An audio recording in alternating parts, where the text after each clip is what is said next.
बल्ला पीटीआई को वापस मिल गया। पेशावर हाई कोर्ट से रिलीफ मिल गया। अदालत ने बल्ला वापस लेने का इलेक्शन कमीशन का फैसला मुअत्तल कर दिया। केस का फैसला होने तक इलेक्शन कमीशन के फैसले पर अमल दरामद रोकते हुए हुक्म इम्तना जारी कर दिया। अदालती छुट्टियां खत्म होने के बाद केस डिवीजन बेंच में सुना जाएगा। दौरान समाज जस्टिस कामरान हयात ने रिमार्क्स दिए कि अगर पार्टी से इंतखाबी निशान लिया जाए तो फिर क्या रह जाता है।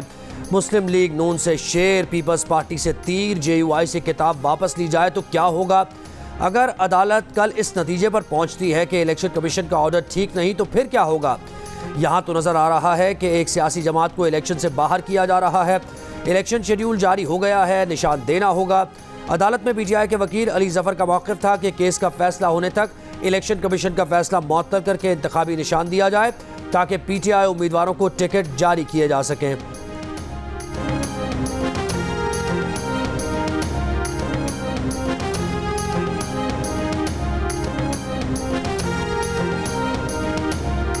आज पेशावर हाई कोर्ट ने PTI के खिलाफ, PTI के सिंबल और इलेक्शन के खिलाफ, PTI के पाकिस्तान में 70% सपोर्टरों के खिलाफ जो साजिश हो रही थी, अल्हम्दुलिल्लाह आज उस साजिश पे आखिरी केल अदलिया ने लगा दी है। वो साजिशें ख़त्म हो गई, लिहाजा वो ऑर्डर सस्पेंड हो गया और हमारा बेट रिस्टोर हो गया और इलेक्शन कमीशन को ऑर्डर हुआ कि हमारा सर्टिफिकेट फ़ौरन वेबसाइट पे आप चढ़ा दें। चेयरमैन PTI बैरिस्टर गौहर ने इलेक्शन कमीशन का फैसला मुअत्तल होने को इंसाफ की जीत करार दे दिया। कहा अदलिया ने सिर्फ बल्ले का निशान नहीं, करोड़ों अफराद का एतमाद बहाल किया। पेशावर हाई कोर्ट के फैसले ने PTI के खिलाफ तमाम साजिशें खत्म कर दी। उम्मीद है दूसरी समात में इलेक्शन कमीशन का ऑर्डर ही खत्म हो जाएगा। बैरिस्टर अली जफर ने कहा ऐसा लगता है कि इलेक्शन कमीशन PTI के खिलाफ है। इलेक्शन कमीशन ने मुनसिफ की तरह नहीं, मुखालिफ की तरह फैसला किया था।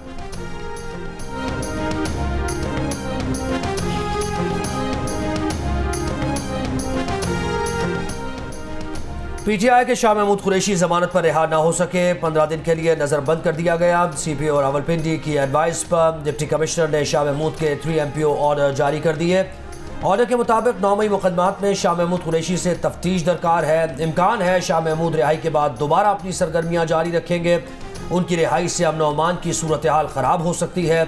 शाह महमूद कुरैशी के वकील बैरिस्टर तैमूर मलिक का कहना है कि साइफा केस में सुप्रीम कोर्ट से जमानत के बाद अदालत को मचलके भी पेश कर दिए। जज ने रोपकार जारी किए बगैर समाअत कल तक मुलतवी कर दी। अगर आज रोपकार जारी न हुई तो सुप्रीम कोर्ट से दोबारा रुजू करेंगे।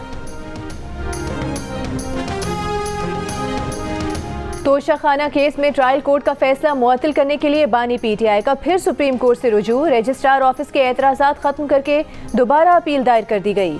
बानी PTI की दरख्वास्त है कि तोशाखाना केस में ट्रायल का फैसला मुअत्तल किया जाए। इस्लामाबाद हाई कोर्ट ने तोशाखाना केस में बानी PTI की सजा मुअत्तल कर रखी है। साबिक वज़ीर आज़म नवाज शरीफ के NA 130 से कागजात नामजदगी मंजूर। पंजाब असम्बली के हल्के PP 165 से मरीम नवाज के कागजात नामजदगी की जांच पड़ताल मुकम्मल। NA 194 लाड़काना 1 से बिलावल भुट्टो जरदारी के कागजात नामजदगी मंजूर। PP 158 से शहबाज शरीफ और हमजा शहबाज के कागजात नामजदगी की जांच पड़ताल मुकम्मल।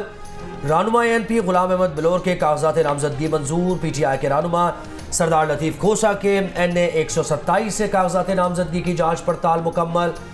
PTI के चेयरमैन परवेज खटक के NA 33 के लिए कागजात नामजदगी दरुस्त करार। ये पाकिस्तान का एक अहम तरीन इलेक्शन होने जा रहा है और KP में ख़ास तौर पर जहाँ पर 300 छोटे जिन्हें बिजली के डैम और ये पन बिजली के डैम सब झूठ 8 साल 10 साल बताया गया। अगर आपने दिलो जान के साथ, जो कि मुझे पूरा यकीन है, आप वहाँ पर KP में अपना हिस्सा डालेंगे तो नवाज शरीफ का वो सुनहरा दौर दोबारा इंशाअल्लाह ऊद कर सामने आएगा और पाकिस्तान तरक्की और खुशहाली के सफर पर दोबारा। नून लीग के सदर शहबाज शरीफ की खैबर पख्तूनख्वा की तरक्की को नून लीग की कामयाबी से उन्होंने मशरूत कर दिया। कहा अगर खैबर पख्तूनख्वा में नून लीग की हुकूमत होती तो BRT की तकमील उसी तरह होती जैसे लाहौर में ऑरेंज लाइन की हुई। मुल्क में अहम तरीन इलेक्शन होने जा रहा है। आप KP में हिस्सा डालेंगे तो नवाज शरीफ का सुनहरी दौर वापस आएगा। KP में 8-10 साल में तरक्की के झूठे दावे किए गए। कायद नवाज शरीफ की लीडरशिप में इलेक्शन के मैदान में उतर रहे हैं। इंतखाबी मैदान जीतेंगे।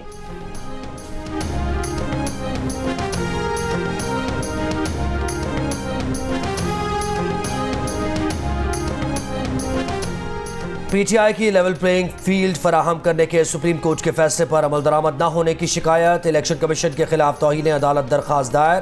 दरखास्त में कहा गया है कि सेक्रेटरी इलेक्शन कमीशन ने 22 दिसंबर के अदालती हुक्म के बावजूद शिकायत का अजाला नहीं किया। सुप्रीम कोर्ट के वाज़ेह अहकामात के बावजूद पीटीआई उम्मीदवारों को हिरासा और गिरफ्तार किया गया।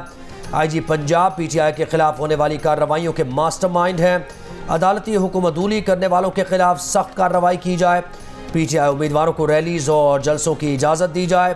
तौहीन अदालत की दरखास्त पर फौरी समाअत करने की भी इस्तदा।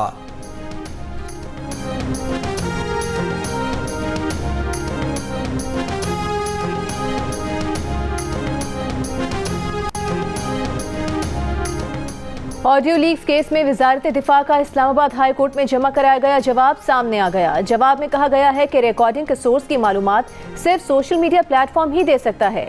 कॉलर खुद भी कॉल रिकॉर्ड करके बाद में लीक कर सकता है या फोन हैक हो सकता है। स्मार्टफोन से ऑडियो रिकॉर्डिंग के सस्ते टूल्स दस्तयाब हैं जो कोई भी खरीद सकता है। कुछ प्लेटफॉर्म्स भी मुआवजे के बदले ये सोर्सेज देते हैं। आर्टिफिशियल इंटेलिजेंस के जरिए किसी भी आवाज़ को बदला जा सकता है। वजारत दिफा ने जवाब में कहा कि सोशल मीडिया प्लेटफॉर्म से मालूमात लेने के लिए FIA cyber crime Majaz authority है। मजीद तहकीकात के लिए FIA साइबर क्राइम को हिदायत जारी की जाएं।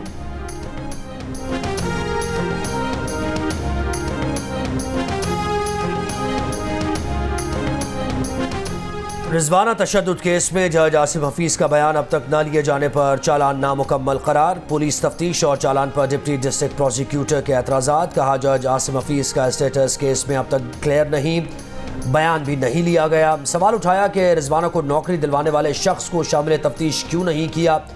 मुद्दई और सोमिया आसिम की गुफ्तगू का कॉल डेटा रिकॉर्ड क्यों नहीं लिया। सोसाइटी में कैमरों का रिकॉर्ड लेने वाले मुलाजिम का बयान भी नहीं। रिजवाना को इब्तदाई तिब्बी इमदाद देने वाले और बस अड्डों की CCTV फुटेज देने वालों का बयान क्यों नहीं लिया।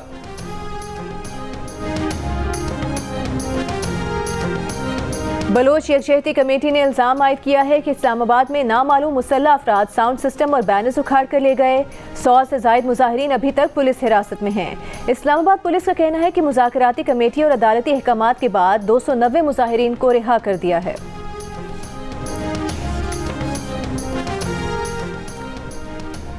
हुकूमत ने कल IG और DC इस्लामाबाद को हटाने का फैसला किया। आज दोनों ऑफिसर्स को बरकरार रखने के लिए इलेक्शन कमीशन से नजरसानी की इस्तदा कर दी। सेक्रेटरी एस्टैब्लिशमेंट डिवीजन ने इलेक्शन कमीशन में पेश होकर कहा, वजारत दाखिला ने IB की दहशतगर्दी के वाक़यात पर रिपोर्ट जारी करते हुए दोनों को बरकरार रखने की दरख्वास्त की है। चीफ इलेक्शन कमिश्नर ने कहा, वजारत दाखिला की रिपोर्ट हम देख लेंगे, आप कल तक दोनों ओहदों के लिए पैनल देखें। इलेक्शन कमीशन को वज़ीर आज़म की मुशीर आहद चीमा को ओहदे से हटाने के बारे में आगाह कर दिया गया।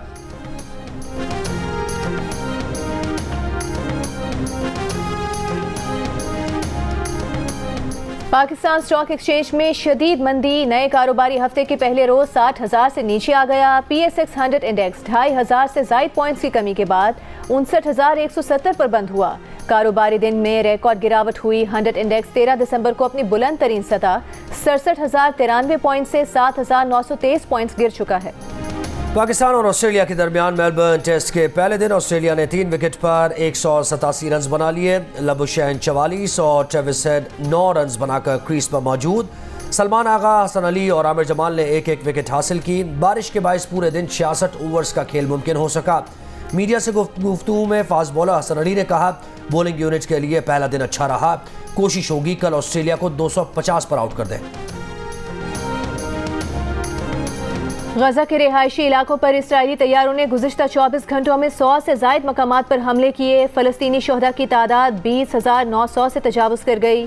खान यूनिस में बेघर फ़लस्तीनियों की पनाहगाह फ़लस्तीनी हिलाल अहमर के हेडक्वार्टर पर भी बमबारी।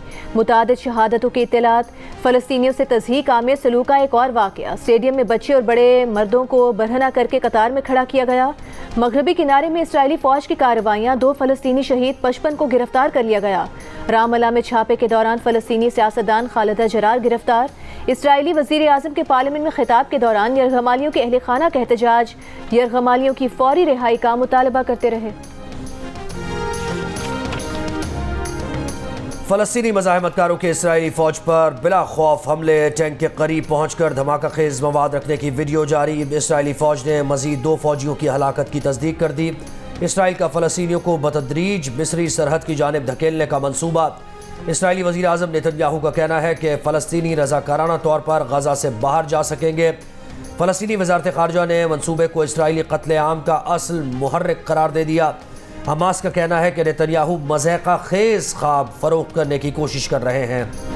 कराची में एक माह के दौरान आग लगने का चौथा वाक़या। सदर की मोबाइल मार्केट में आग लगने से 100 से ज़ायद दुकानें मुतासर, 10 दुकानें मुकम्मल जल गईं। दुकानें करीब करीब होने की वजह से आग तेज़ी से फैली। इब्तदाई तहक़ीक़ात के मुताबिक आग शॉर्ट सर्किट से लगी, कोई जानी नुकसान नहीं हुआ। इससे पहले 20 दिसंबर को शाहराह फैसल पर 13 मंजिला इमारत में आग लगी थी।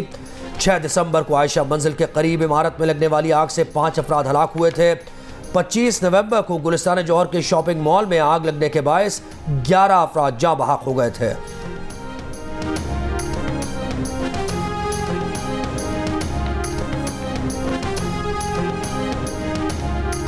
सिंध हाई कोर्ट में एमडी कैट टेस्ट में बेकायदगियों से मुतालिक दरखास्तें मुस्तरद। एडिशनल एजी सिंध ने अदालत को बताया गेस्ट पेपर लीक हुआ, ओरिजिनल पेपर लीक नहीं हुआ। दरखास्त गुजार के वकील ने कहा पेपर वही आया जो लीक हुआ। 12 लाख रुपए का पेपर फरोख्त हुआ। अदालत ने कहा कि पेपर कहाँ लीक हुआ वो बताएं। दरखास्त गुजार के वकील ने कहा कि पेपर नहीं, हमारे पास व्हाट्सएप चैट है जहां 170 सवालों के जवाब हैं। Chief justice Sindh high court ने कहा 41,000 लोगों ने टेस्ट दिया था, 100 लोगों ने फ़ायदा उठाया होगा। आप क्या चाहते हैं, बच्चों का एडमिशन ना हो, ना पढ़ें? दरखास्त गुजार के वकील ने कहा कि हम चाहते हैं मेरिट पर दाखिले हों। अदालत ने कहा बच्चों को बेवकूफ़ बनाने की बातें ना करें।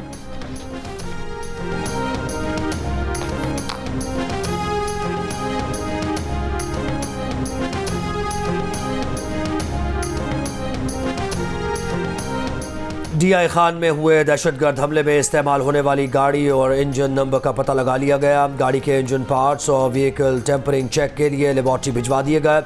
CTD दस्तावेज के मुताबिक हमले में मरने वाला दहशतगर्द सिफतुल्लाह मरवत 3 मार्च को तुरखम बॉर्डर से अफगानिस्तान गया था। दहशतगर्द सिफतुल्लाह के नाम 3 मुख्तलिफ मोबाइल कंपनीज की सिम रजिस्टर्ड थी। सिफतुल्लाह का शनाख्ती कार्ड, डोमिसाइल और दीगर दस्तावेजात मौसूल हो गई।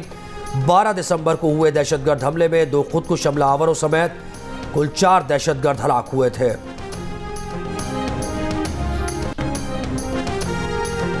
बलूचिस्तान हुकूमत का चमन के मुकामी बेरोजगार अफराद को खुसूसी पैकेज के तहत 20,000 रुपये माहाना देने का ऐलान। सूबाई वज़ीर इत्तलात जान अचकज़ई ने कहा चमन के मुकामी बेरोजगार अफराद जो खुसूसी पैकेज में रजिस्टर नहीं वो चमन फुटबॉल स्टेडियम में जाकर रजिस्टर करवाएं। जान अचकज़ई का पाकिस्तान क्रिकेट बोर्ड पर तासुब का इल्ज़ाम। कहा बलोच खिलाड़ियों के साथ PCB का रवैया मुतासिबाना है।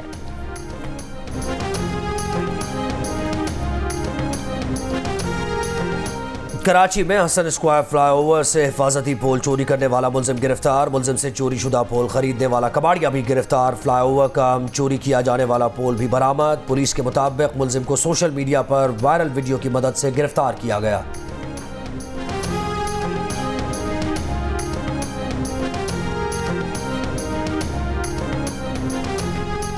साबिक सेक्रेटरी खारिजा रियाज खोखर इंतकाल कर गए। रहनुमा पीपल्स पार्टी शेरी रहमान का रियाज खोखर के इंतकाल पर दुख का इजहार। कहा रियाज खोखर ने मुश्किल हालात में कई दीगर सिफारती ओहदों के अलावा पाकिस्तान के सेक्रेटरी खारिजा के तौर पर खिदमत अंजाम दी। वो हमेशा तरक्की पसंद पाकिस्तान के मजबूत हामी रहे।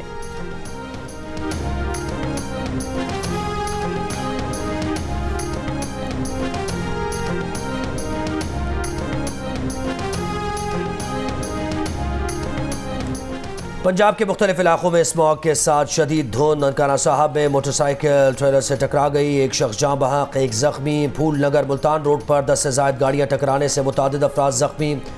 कोट अब्दुल मालिक में धुंध के बायस ट्रक और कोस्टर में तसादुम से 18 अफराद जख्मी। लाहौर फ़ज़ाई आलूदगी में आज भी दुनिया में सर फहरिस्त रहा। कराची की फ़ज़ा भी आलूदा।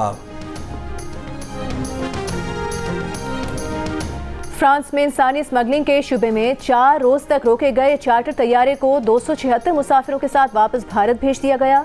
तैयारे में 300 से ज़ायद भारतीय बाशिंदे सवार थे। इमारात से निकारागुआ जाने वाले तैयारे को 4 रोज तक फ्रांस के एयरपोर्ट पर रोक रखा था। जहाज में सवार 25 मुसाफिरों ने फ्रांस में सियासी पनाह की दरख्वास्त की है। फ्रांस की पुलिस ने इंसानी स्मगलिंग की खुफिया इत्तला पर तैयारे को रोका था।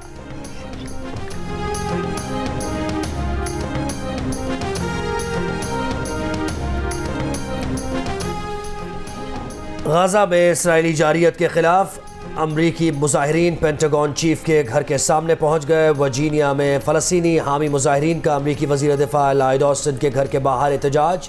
फ़लस्तीन आज़ाद करो के नारे, इसराइली जराइम के लिए मज़ीद इमदाद न देने का मुतालबा। दमिश्क में ईरानी कमांडर मेजर जनरल रजा मूसवी इसराइली हमले में जाम बहक हो गए। मेजर जनरल रजा मूसवी शाम में मुज़ाहमती यूनिट के इंचार्ज थे। ईरानी सदर इब्राहिम रईसी ने कहा कि इसराइल यकीनी तौर पर ईरानी मेजर जनरल के कत्ल की कीमत अदा करेगा। इसराइली इकदाम खित्ते में सेहूनी हुकूमत की बेबसी नाअहली जाहिर करता है। ईरानी वज़ारत दिफा का कहना है कि हमारा रद्द-ए-अमल सख्त और मौसर होगा।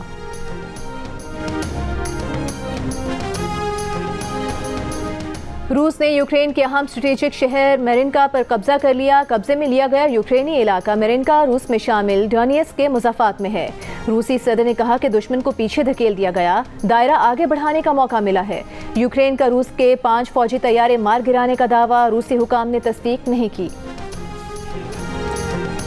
2004 में आए तारीख के बदतरीन सुनामी को 19 बरस मुकम्मल। सानेह में इंडोनेशिया समेत 14 ममालिक में 2,30,000 से ज़ायद अफराद हलाक हुए थे। इंडोनेशिया के जजीरे समाट्रा में 9.1 शिद्दत के ज़लज़ले ने तबाही मचा दी थी।